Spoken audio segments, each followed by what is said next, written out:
noticed how we talk about emotions like they're storms that pass through us? They're something that we have or we get. It's like we talk about them as if they're something that come from outside of us.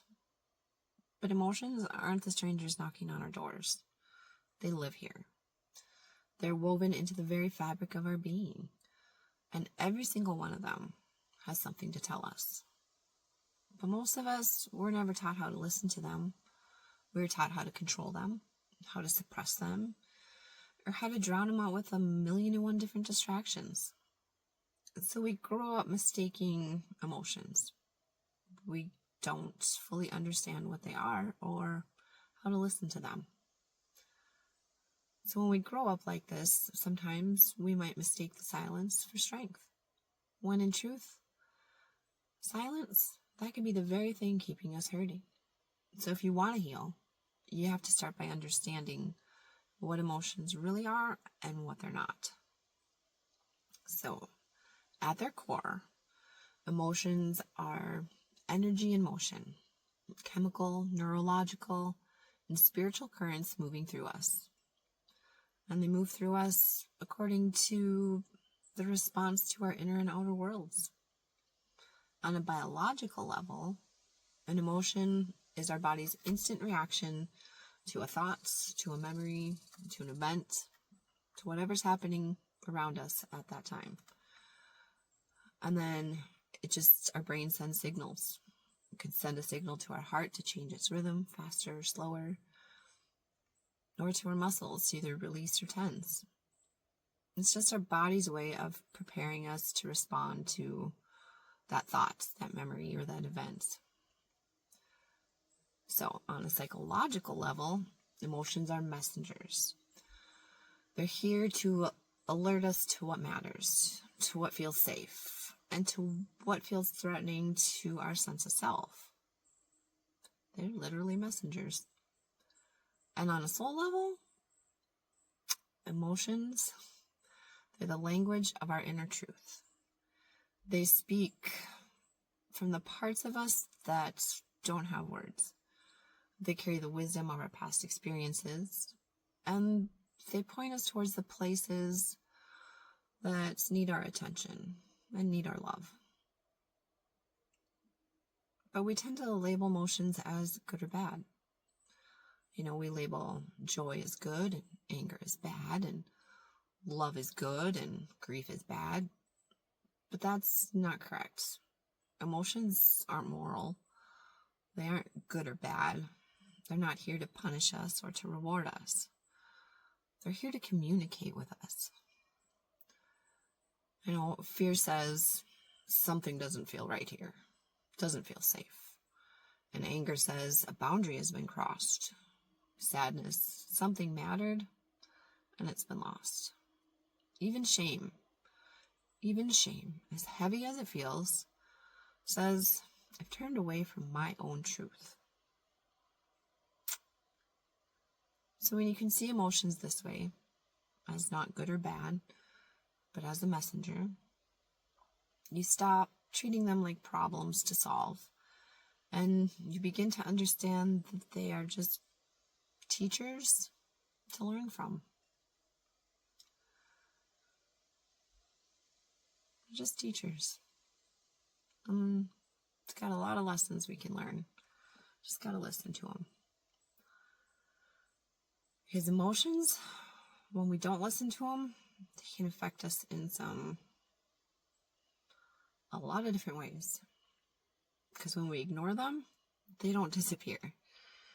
They get louder. And they'll lodge themselves into our bodies. And the tension in our shoulders, the knots in your stomach, even the heaviness in your chest.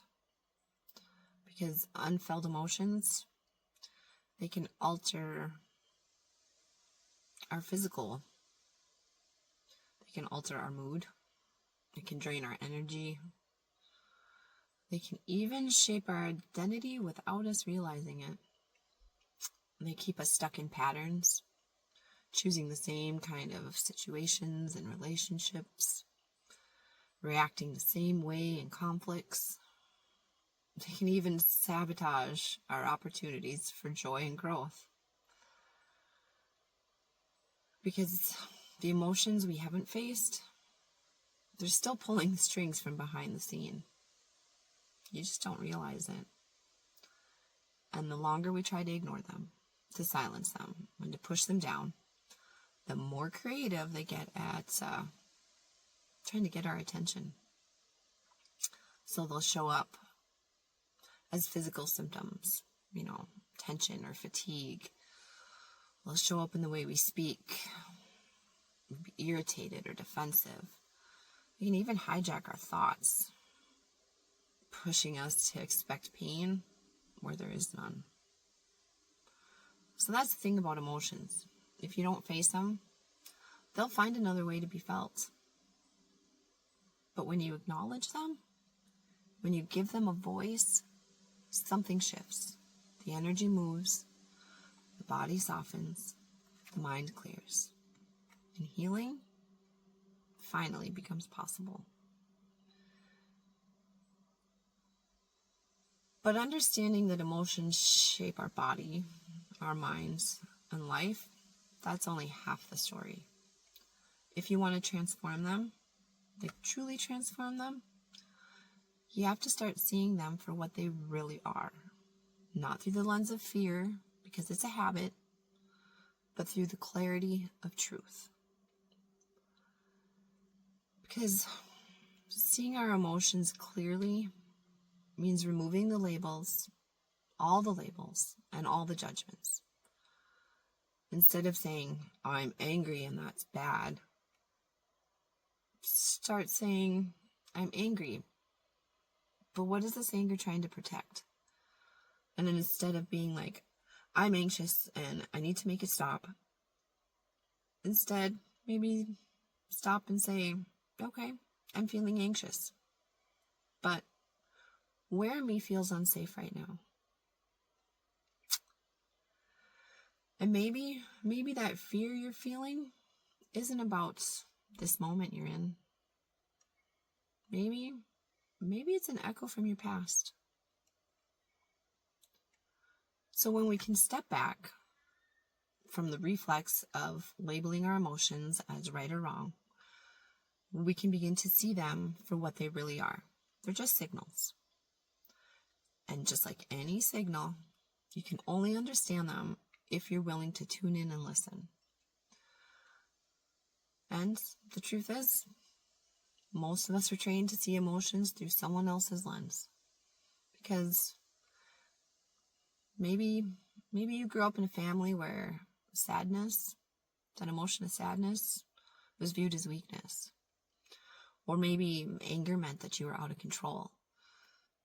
Perhaps joy was dismissed and excitement was too much. So we then learn to distort our own emotional language and our own emotional landscape. And we designed it to fit the comfort zone of others because we buried what we felt. And we buried it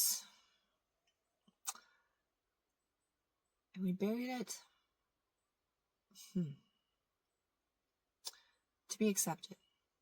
Or maybe we even tried to turn that emotion into something more acceptable to others. But here's the thing. When we only see emotions through the lens of our conditioning, we're not actually seeing our emotions. We're not. We're seeing our fears about having them.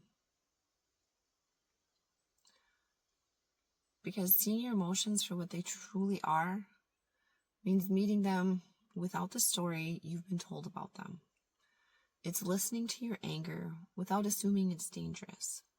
It's sitting with grief without assuming it will swallow you whole. And it's letting joy be fully felt without waiting for the other shoe to drop. Because when you see your emotions clearly, they stop being something you have to battle. You don't have to fight with them. You don't have to ignore them. Because there's something you can befriend. And in that friendship, they can finally lead you to the healing that they've been pointing you towards the entire time. I get it. It's easy to say, but living it, it's a whole other matter. And I know, because I had to learn this the hard way. So let me tell you about a time when I was completely swallowed whole by an emotion that I didn't fully understand yet. And how seeing it clearly, it changed everything. So there was a time that I was just furious. Not at one thing or a particular person, but just everything. And I didn't know why I felt so angry and furious. There was no amount of meditation or journaling or positive thinking that could even come close to touching this anger and making it go away. I was on edge all the time. And people around me felt like they had to walk on eggshells. And they did. But one night, I shut myself into my bedroom. I was just so wanted to get away from everything and for just some peace and quiet. And I picked up a paintbrush and just started painting. I had no idea, no plan. I just let my hand move across the canvas. And when I stopped, I looked at that canvas. Man, it was so chaotic. I call it my ugly mess. But that mess told me a truth that I had been avoiding. Because beneath the anger was pain. And beneath the pain was guilt. Guilt for not leaving the abusive relationship sooner. Guilt for losing my kids over it. And beneath that guilt was shame. Shame because instead of facing my own choices and taking responsibility for it, I just blamed him. And at the very bottom of it all was grief. Grief for the moments that I missed and that I didn't get to share with my kids. That sadness, that grief, that was the root of my anger. And once I saw it, the anger began to loosen its grip. Because anger was never the enemy. It was the messenger, pointing me to what I needed to heal and what I needed to forgive myself for. So that night taught me something that I'll never forget. It taught me that you can't release an emotion until you understand what it's been protecting. And that's how emotional alchemy works. It's healing from the root. Because you can't truly heal an emotion by silencing it, or ignoring it, or burying it far, far, far away. You heal it by understanding the wound that it's guarding. So when you can trace the emotion back to its source, to the root, you often find that the emotion you were feeling is not the emotion that you thought it was. You know, for me, that anger was unacknowledged grief and sadness. And sometimes maybe fear. Fear stems from a lack of safety that you've never addressed. And shame might be that story that someone else planted in you long ago. Because healing begins when you stop ignoring or trying to fix that feeling and start meeting the need beneath it. And how do you do that? How do you meet the need? You got to ask yourself, what is this emotion trying to protect? Maybe you need to ask yourself, what need have I been ignoring? What truth have I been avoiding? And then meet that need. Speak that truth. Tend to that part of you with the same care you would give to someone that you love. Because you're transforming some raw, heavy pain, the heavy lead of pain, into the gold of self-awareness, wholeness, and love. That is emotional alchemy, lead to gold. So, You're not broken for feeling deeply. You're not weak for needing time to heal. Your emotions are not enemies. They're your sacred messengers. My name is Kira, and this is Love Rising, where every feeling has a place at the table, where every curiosity becomes compassion, and where listening to yourself becomes the way you set yourself free. So thank you for being here with me. And if you're ready to work on your emotions, to get to the root of them, I created my emotional alchemy sketch journals. They are a sacred space for you to explore, to feel, and to find the root of your emotions in a creative way. You can draw, doodle, scribble, write, and reflect. And I'm offering it as a pay what you can because I believe that healing should not have a cost associated to it. So I'll leave the details for that in the description if you're interested. So subscribe if you'd like to walk this path with me. Comment if something here resonated with your own journey. You're not alone. Let love rise.